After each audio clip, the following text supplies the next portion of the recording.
ناظرین کی خدمت میں سلام و آداب۔ آپ دیکھ رہے ہیں وائس آف لداخ۔ آج جمعرات ہے، فروری کی 27 اور شعبان کے 28 تاریخ۔ آج کی تازہ ترین خبروں کو لے کر میں سعید ہاشم رضوی حاضر۔ ناظرین سے گزارش ہے کہ تازہ ترین خبروں اور حالات و واقعات سے باخبر رہنے کے لیے ہمارے چینل کو سبسکرائب کریں اور خبریں آخر تک ضرور دیکھیں۔ آپ دیکھ رہے ہیں آپ کا پسندیدہ news channel Voice of Ladakh.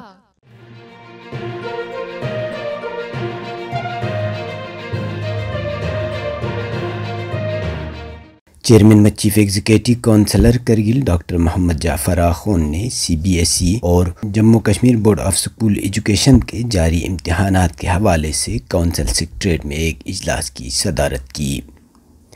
اجلاس میں executive councillor Kacho Mohammad Feroz, executive councillor Agha Saeed مشتبہ، deputy commissioner Kargil Shrikant Balasaheb Suse, chief education officer Kargil, executive engineer mechanical department Kargil, general manager NHIDCL، coordinator CBSE اور دیگر متعلقہ حکام شریک تھے۔ ڈاکٹر جعفر آخون نے میکینیکل ڈپارٹمنٹ اور NHIDCL کو ہدایت کی کہ وہ مختلف راستوں پر بروقت برف ہٹانے کو یقینی بنائیں اور سڑکوں پر پھسلن سے بچاؤ کے لیے مٹی چھڑکنے کا مناسب انتظام کریں۔ انہوں نے خاص طور پر دور دراز علاقوں جیسے برسوں میں مشینری کو تیار رکھنے کی تاکید کی۔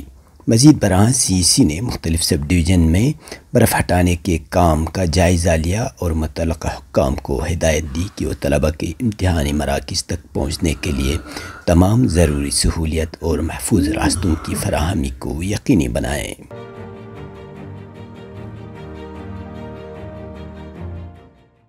ضلع لیہ کے سکلزنگ لنگ علاقے میں گزشتہ رات ایک شدید آتش زدگی کے نتیجے میں 11 دکانیں جل کر راکھ ہو گئیں۔ ذرائع کے مطابق آگ ایک دکان میں اچانک بھڑک اٹھی اور دیکھتے ہی دیکھتے اس نے آس پاس کے کئی دکانوں کو اپنی لپیٹ میں لے لیا۔ خوش قسمتی سے واقعے میں کسی جانی نقصان کی اطلاع نہیں ملی، تاہم آگ کے سبب کروڑوں روپے کا مالی نقصان ہوا ہے۔ آتش زدی کی وجوہات تاحال واضح نہیں ہو سکی، لیکن ابتدائی اطلاعات کے مطابق آگ لگنے کی ممکنہ وجہ شارٹ سرکٹ بتائی جا رہی ہے۔ مقامی لوگوں نے اپنی مدد آب کے تحت آگ پر قابو پانے کی کوشش کی، مگر شدت زیادہ ہونے کے باعث وہ ناکام رہے۔ اطلاع ملتے ہی فائر اینڈ ایمرجنسی سروسز کو بلایا گیا، لیکن جب تک عملہ موقع پر پہنچا 11 دکانیں مکمل طور پر خاکستر ہو چکی تھیں۔ یہ بات قابل ذکر ہے کہ لیہ شہر میں ایک ماہ کے اندر آتش زدی کا یہ دوسرا واقعہ ہے۔ اس سے قبل ایئرپورٹ کے قریب انڈسٹریز دفتر میں لگنے والے آگ کے نتیجے میں 2 افراد جھلس کر ہلاک ہو گئے تھے، جبکہ ایک عمارت مکمل طور پر تباہ ہو گئی تھی۔ لداخ پولیس نے واقعے کی تحقیقات شروع کر دی ہے۔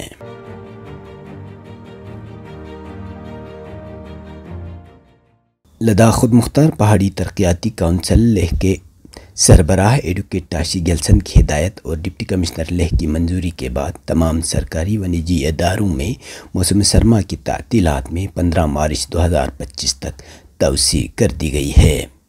یہ فیصلہ حالیہ شدید برف باری، سخت موسمی حالات اور تعلیمی سرگرمیوں پر ان کے اثرات کو مد نظر رکھتے ہوئے کیا گیا۔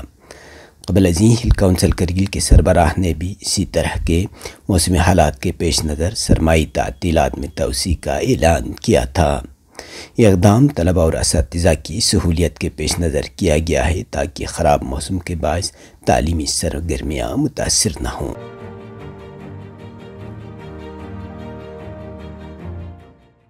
کرگل ضلع کے مختلف علاقوں میں گزشتہ 3 روز سے وقفے سے برف باری کا سلسلہ جاری ہے، جبکہ آج سپہر سے برف باری میں مزید شدت آ گئی ہے۔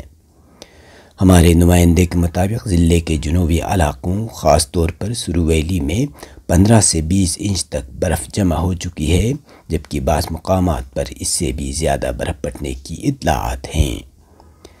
کرگل شہر اور اس کے نواحی علاقوں میں بھی دن بھر ہلکی برف باری ہوتی رہی، تاہم درجہ حرارت میں معمولی اضافے کی وجہ سے برف پگھلنے کا عمل جاری ہے۔ علاقہ سود جہاں ہر سال خشک سالی کا سامنا رہتا ہے، وہاں بھی اس بار خاطر خواہ برف باری ریکارڈ کی گئی ہے۔ جبکہ شرگول میں بھی مناسب مقدار میں برف پڑی ہے۔ ذرائع کے مطابق سب ڈویژن شکر چکتن میں ان 3 دنوں کے دوران برف باری نہ ہونے کے برابر رہی، جبکہ سرحدی سب ڈویژن دراس میں 2 فٹ سے زیادہ برف پڑ چکی ہے اور وہاں برف باری کا سلسلہ ہنوز جاری ہے۔ گمری اور زوجلا پاس میں 3.5 فٹ سے زیادہ برف باری ریکارڈ کی گئی ہے۔ ادھر لیہ ضلع میں موسم ابر آلود ہے، جبکہ بلند پہاڑی علاقوں میں برف باری ہو رہی ہے۔ محکمہ موسمیات نے 25 سے 28 فروری کے دوران کرگل سمیت لداخ کے بالائی علاقوں میں درمیانے سے شدید درجے کی برف باری کی پیش گوئی کی تھی، جو درست ثابت ہوئی ہے۔ مقامی لوگ اس برف باری کو باران رحمت قرار دیتے ہوئے خدا کا شکر ادا کر رہے ہیں۔ خاص طور پر کسان طبقہ اس سے بے حد خوش نظر آ رہا ہے۔ اب تک کسی ناخوشگوار واقعے کی اطلاع موصول نہیں ہوئی ہے۔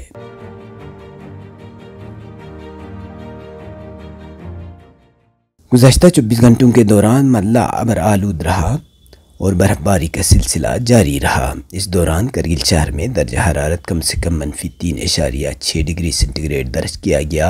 لیہ میں درجہ حرارت -4 ڈگری سینٹی گریڈ، زنسکار میں -4.9 جبکہ دراس میں -3.5 ڈگری سینٹی گریڈ درج کیا گیا۔ اب پیش ہے قومی اور بین الاقوامی خبریں۔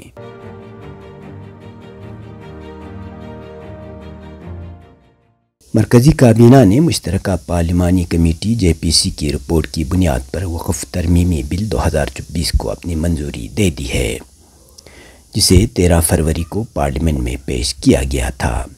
واضح رہے کہ وقف ترمیمی بل میں مرکزی اور ریاستی وقف بورڈز کو ریگولیٹ کرنے والے قوانین میں 44 تبدیلیوں کی تجویز ہے، جو بھارت میں مسلم وقف جائیدادوں کا انتظام کرتے ہیں۔ یہ رپورٹ لوک سبھا اور راجیہ سبھا دونوں میں پارلیمنٹ میں 2025 کے بجٹ سیشن کے پہلے نصف کے دوران اپوزیشن کے ہنگامے کے درمیان پیش کی گئی تھی، جس کے نتیجے میں دونوں ایوانوں کی کارروائی مختصر طور پر ملتوی کر دی گئی تھی۔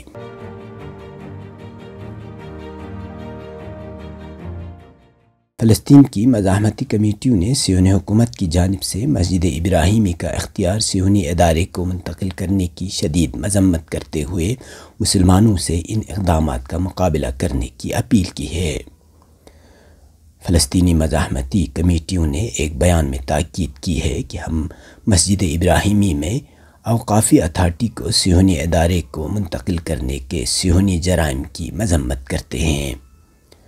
بیان میں کہا گیا ہے کہ دشمن کو مسجد ابراہیمی کی ماہیت کو تبدیل کرنے یا اسے یہودی عبادت گاہ میں تبدیل کرنے کا کوئی حق نہیں ہے۔ یہ جگہ صرف مسلمانوں کے لیے ہے۔ بیان میں کہا گیا ہے کہ ہم مسلمانوں سے اپیل کرتے ہیں کہ وہ مسجد ابراہیمی کو صہیونیوں کے ہاتھوں میں حرمتی اور توڑ پھوڑ سے بچانے کے لیے فوری اقدام کریں۔ یہ بیان صہیونی حکام کی جانب سے الخلیل میں واقع مسجد ابراہیمی کی انتظامیہ کو اس بات کی اطلاع کے بعد جاری کیا کہ مسجد کا انتظام فلسطینی وزارت اوقاف سے نام نہاد اسرائیلی سول پلاننگ آرگنائزیشن کو منتقل کر دیا گیا ہے۔ اسلامی جہاد اور حماس نے اپنے بیانات میں صہیونی حکومت کی طرف سے مسجد ابراہیمی سے متعلق اختیار صہیونی ادارے کو منتقل کرنے کے اقدام پر تنقید کی اور اسے یہودی بنانے کی کوشش کی شدید مذمت کی۔ یہ تھے اب تک کی خبریں۔ اسی کے ساتھ مجھے اور میرے ساتھیوں کو دیجیے اجازت۔ اللہ حافظ۔